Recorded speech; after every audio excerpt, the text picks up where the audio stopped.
So, welcome back mga ka-friendship. Maiksing video lang to. Nais ko lamang pong sagutin yung comment ng ating ka-friendship, si Music Lover. Shout out po sa inyo, ma'am. Yung concern niya po, meron siyang problema sa health niya. And kung uuwi siya, kailangan pa bang magpaalam sa agency or no need? Basta umuwi na lang siya kasi pinapauwi naman na siya ng kanyang employer. And ano yung mga kailangan niya pag uwi ng Pilipinas. Ayan. So, maraming salamat sa pagko-comment, ka-friendship. And sasagutin ko yung katanungan mo sa abot ng aking makakaya, base sa aking experience, and base sa mga narinig ko buhat sa aking mga kaibigan. So, ganito yon. Una, ang problema ni ka-friendship natin na Music Lover is that meron siyang problema sa kanyang sa liver, fatty liver po siya. Namamanas na po yung kanyang mga paa and nagpapalpitate po siya. Nahihirapan po siya kasi gawa ng nahihilo na siya or mahina na yung katawan niya sigurong mag-work. So, nag-decide yata din yung employer na uuwi na siya, papauwiin. So, ganito po yan. Una po, pag-aralan mo din mabuti kung uuwi ka ba sa Pilipinas at pag uwi mo sa atin ay meron kang pang sustento sa iyong gamutan, okay lang na umuwi ka. Or magtiis muna. Konting tiis lang muna habang nandito ka pa since bentahe yan sa'yo na nasa employer ka pa kasi libre na ipapagamot ka, obligasyon nila yan na ipa-check up ka at magkaroon ka ng libreng gamutan. Alalahanin mo ka-friendship na ikaw ay entitled ng sick leave with pay at kailangang ipadoktor ka ng iyong employer ngunit kung hindi ka ipapagamot at overwork ka pa, karapatan mo pong umuwi na. Okay, so ganito yan. Base sa aking experience, ka-friendship, parehas po tayo ng health condition. Okay, mataas din po yung cholesterol ko, may problema sa liver ko, fatty liver nga po, napabayaan na kasi medyo tumaas yung timbang natin. And bukod dyan is diabetic po ako and high blood. Tapos, mababa po yung sa red blood cells ko. So, ang gamutan ko po, nag-i-insulin ako. Nagme-maintenance po ako ng para sa high blood ko. So, naka-double dose po ako. Isa sa umaga, isa sa gabi. Amlodipine sa umaga. And sartan sa gabi. Iba pa yung mga gamot ko na tinitake ko para sa aking sugar plus yung aking insulin. So, kung uuwi ako ng Pilipinas, wala po akong stable na trabaho sa Pilipinas. Plus, iisipin ko pa po yung dagdag na gastusin pambili ng gamot ko.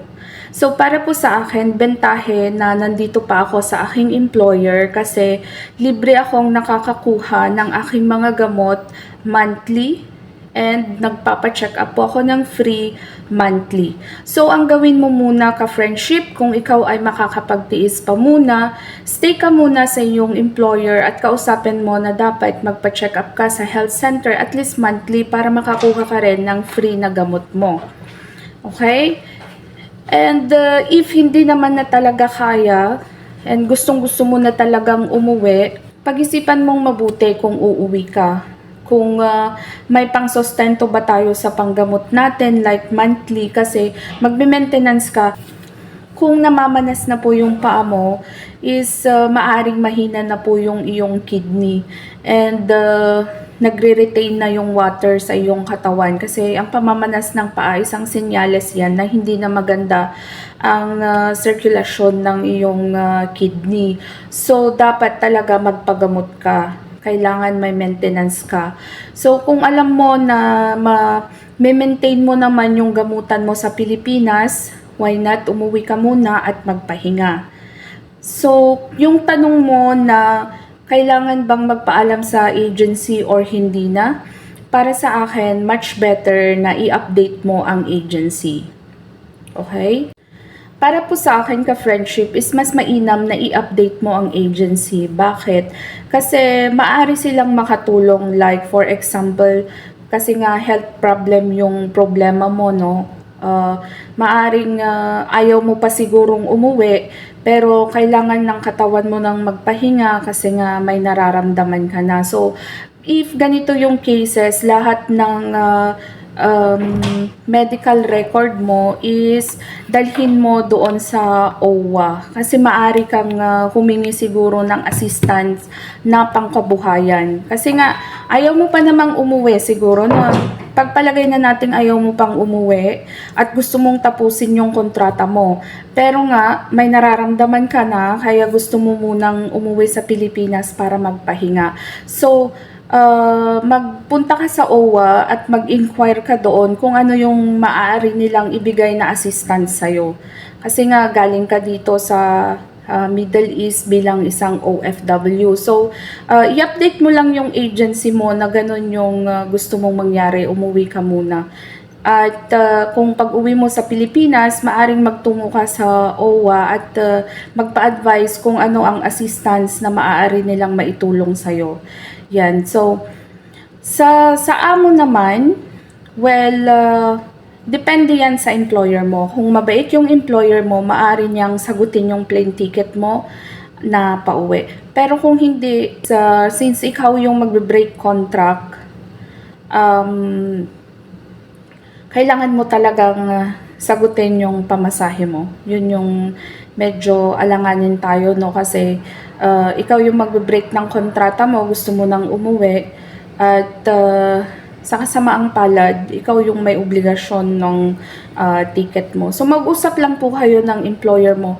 Pero gaya nga ng sabi ko, kung kaya mo pang tiisin, magtiis ka na muna habang nandyan ka sa employer mo kasi obligasyon nila na ipa-check up ka para magkaroon ka kaibigan ng libre mong gamutan para matreat naman yung karamdaman mo kasi mahirap na umuwi tayo tapos wala din tayong pang-maintenance sa Pilipinas, di mas lalo nang mahihirapan tayo.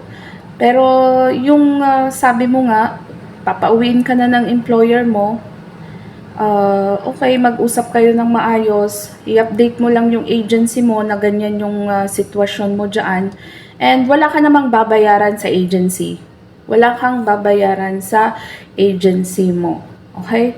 Baka pinagpirma-pirma ka dyan na kailangan mong bayaran yung 500,000 o 300,000 na processing fee ng application mo. Wala ka pong babayaran.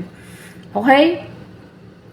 Tapos yung question mo na ano yung mga need na requirements pag uuwi ka. Ano yung mga requirements pag uuwi ka? So, unang-una, syempre yung passport mo, yung exit visa mo, dapat mayroong kang kopya, no? Hard copy.